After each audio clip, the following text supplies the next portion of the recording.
My child is alive, but not really. Posted by you/Hazelframe. I just have to let this out. I have a good friend whose baby really did pass away, so I can't say crap. My son is 14. He's nonverbal, in diapers, needs help with all basic care. He's the sweetest, he's happy, he giggles and hums all the time, but that's it.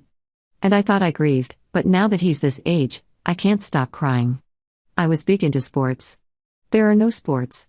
There are no camps he can go to because of diapers. Yes, we've tried it all, we've accepted this as our lot in life. We're fine with that.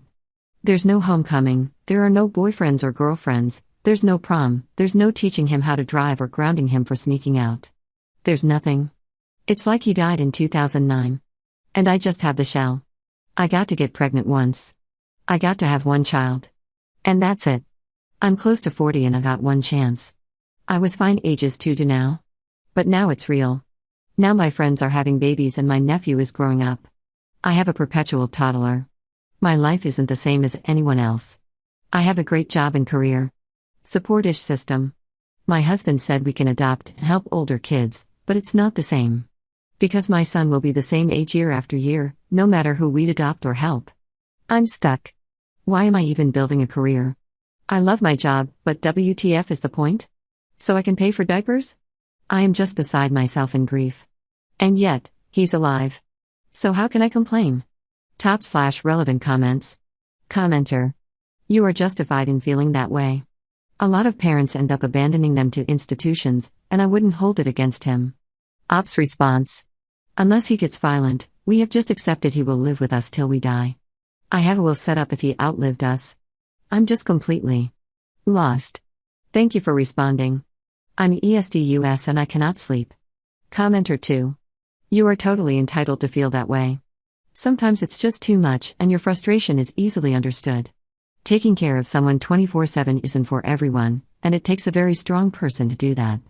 You're doing incredible, and it's okay to feel stuck. Ops response. That's a great way to put it. It's constant care. Thankfully I am not alone, but it's constant. He has learned how to climb for Oreos, so I don't have to get those out. Up to another commenter. He has multiple brain malformations, is blind in his left eye, his pituitary gland is broken and not in the right place, hypothyroidism, and is nonverbal. Schools used to use the global development delay. It could be worse. My boy is 99+% of the time happy. We moved to the beach and he's flourished. But he's about 8 to 9 mentally? Maybe? We don't really know. No one else in my very large family, think 20+ cousins on one side, has any kids with anything. I got very sick when I was about 20 weeks pregnant and in the hospital. We've always wondered if crap just didn't take. We will never know. I do want him genetically tested for Angelman syndrome if you've ever heard of that. Up to another commenter. He went to a special needs school from kindergarten through 5th grade. We loved it, but there was a place for my kiddo. I don't know how to explain it. But they were good to him, and we met our nanny who we used for years until we moved. We put him in a special charter school in Florida. I commented elsewhere, but they asked how I'd feel when I die and leave him in diapers, what if someone hurt him, etc., and we pulled him that day. His homeschool doesn't have the funds for an aide, so we homeschool him. We moved literally to the beach, and he's learned to swim. And float. I get your excitement over things. Mine chased me the other day in the ocean. He got seaweed, and I was being silly, ew, kiddo. It's so slimy, don't touch mama. And damn if he didn't giggle and swim closer to me, and he threw the seaweed at me. I cried, lol. In the ocean, lol. Commenter 3. I'm so sorry. I completely understand your pain and frustration, my daughter is autistic as well. I've had a lot of therapy. I did grieve what I thought would be a normal mother-daughter relationship as a death. Once I knew it wouldn't be traditional, I wrote a letter in my phone as a eulogy to what I thought I could have. I too will never have the sports, dances, wedding, first job, getting a driver's license, and so on. Take time to bury that idea of what you thought it would be, grieve it, curse the gods, scream into the darkness, but never let anyone minimize the pain you feel. Anyone who does not allow you the freedom to mourn is not a friend, and in my opinion not someone to keep around. Also, side note, people who compare pain are a special type of jerk. I had to let go of a lot of friends and family that would say it could be worse. Yeah, no crap, but I would answer, it could be a lot better too. I slowly let go of people who refuse to see my pain and constantly minimize it. Hang in there. From one mama to another, I see you, I hear you, your pain is valid. I hope you find some comfort knowing you're not alone in your thoughts of grief, as it is common in our world. Ops response. You have no idea how much your comment means to me. Thank you. Update 2 years 4 months later. I posted in September 2024 about my 14-year son being alive, but not really. That post helped so much, and I truly think the comments got me through that time. After I got my medication adjusted, I've been promoted at work, and we've moved to a place with much more room. When he turned 16 in April 2025, I had a breakdown. Full-on sobbing breakdown. The reality of the age was hitting me. We weren't teaching him to drive like his cousins are doing, we aren't going to prom. All those fears I had years ago were now coming true. We weren't looking at colleges. Thankfully my best friend flew in to see me. I got through it. However, it's been heavy again. I don't know if it's because I'm prepping for 18. He's alive, but not really. He's still nonverbal, he's still in diapers. He's become more independent in things and can fix his own cereal, but he will sit in his room humming until we go get him. It's a complete mind F. You have a teenager with hair growth in places, and he's in diapers. I feel like a fake mom, or at least a terrible one. I try to do things with him, but I don't know if he cares or likes it. He started getting seizures, our life has completely changed. We're terrified of triggering one. Any trips we did take, gone. Any long outings? Gone. It's all gone. We attempted our own cure, if you will. Since my husband can stay at home, we stopped everything and our boy sleeps when he needs and wants. Sometimes he's nocturnal. Which means my husband is nocturnal.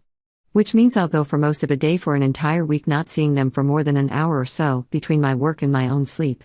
I just don't understand. I overcompensate with my nephews. Buying whatever because why do it? I do get my son stuff but it's not the same, for mine. He doesn't care about Disney or the newest shoes. It's been 2.5 years, and I feel like even more of a effing sham of a mother than I did then. Top/relevant comments. Commenter. I'm in a very similar situation with my daughter. She's 25 this year, also nonverbal, can't really do anything for herself. She has good days and bad days, my wife and I work it out. I get what you mean about buying him stuff. Our daughter has a ton of stuff we bought that she never touches, but by God does the lass enjoy ripping open wrapping paper. A couple of years ago we were using a support service who sent carers around for maybe 6 hours a week. We found one carer who's amazing with her. Ended up hiring her privately for 2 days a week, 3 hours at a time. Most people might not get it, but those 6 hours are great for everyone. She's happy to have a friend to go out and do stuff with, and we get a few hours of respite. It really does make a difference, and it's not a failing on you. Finding someone they can spend time with has made everyone happier. She will probably move on sometime, but we will enjoy it while it lasts. You're a human being. Cut yourself some slack. Ops response. We talked about this. We had a nanny/sitter whom we loved before we moved. We're thinking about finding someone who would take him out and just hang out with him for a few hours a few times a week. We'd pay for any and all expenses, plus hourly. I think it'd be good for us. Thank you. He does love ripping open wrapping paper, lol, not the gift, but I will wrap anything and everything. Commenter 2. Where do you live? In California, a person who is disabled from childhood gets extremely good services, usually for free. Our disabled family member, who had the mental age of about 1 year and couldn't talk, had free housing in a nice house with about 6 clients, with round-the-clock assistance from qualified assistants who prepared meals, did the laundry, free medical services, transportation, everything free of charge. There is no wait list, and the state is required to find real arrangements within 6 months. That's California, and other states vary, but you should start looking for help in your state. Ops response. Oh hun lol, Florida. I appreciate all your info, but I'm the admin lady here, lol. He's been on SSI, Medicaid, therapies, Unique Abilities Scholarship here, $9,500-ish a year. I make sure he has everything. I do make good money, so we are barred from a lot here. My husband is from here, and we are now living in a family home, so now I can save. Up to another commenter. Our son was hurting himself, slapping us, he was beside himself, bored. In April 2021, we took him to the Keys to visit family.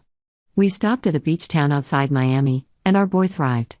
2 or 3 months later, we got rid of everything we owned and moved to the beach. While yes, Florida sucks, we do have grandparents here, I don't speak to my parents. And after a few years at the beach, We got the chance to move to a very cheap townhome with double the space. That's why California is a possibility, because of the weather. It's just too cold for my boys up north. Up to another commenter. Thank you.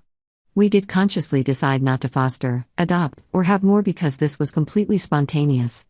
I have a huge family, 50 plus of us cousins and kids, and I'm the only one with a special needs kiddo. I never wanted any sibling to feel like they had to take care of him. I appreciate your perspective a lot. Commenter 3. I don't have any advice, but wanted to send you so much love. I work supporting adults with severe disabilities, and it's so hard. To imagine the future they could have had compared to the reality of now must be soul-shattering. I have a child with disabilities, not to the severity of your son, but the fear I feel for her future is gut-wrenching, the vulnerability as she grows, and the guilt of knowing she will probably never be independent. Please know you're doing your best in an excruciatingly difficult situation, and that makes you an incredible mom. You're allowed to feel exhausted, resentful, and scared. That doesn't make you any less, it makes you human. Ops response. Resentful. Dad and I are trying to get better at taking ourselves out, it's easier to do alone, albeit sad. His giggles are cute, but his high-pitched ones are to tell me he pooped his diaper, using an AAC. And then he giggles because he's embarrassed, I'm sure, while I wipe, and it makes me want to scream. I wanted to be a grandma. I wanted to have a kid-in-law. I just can't stop grieving.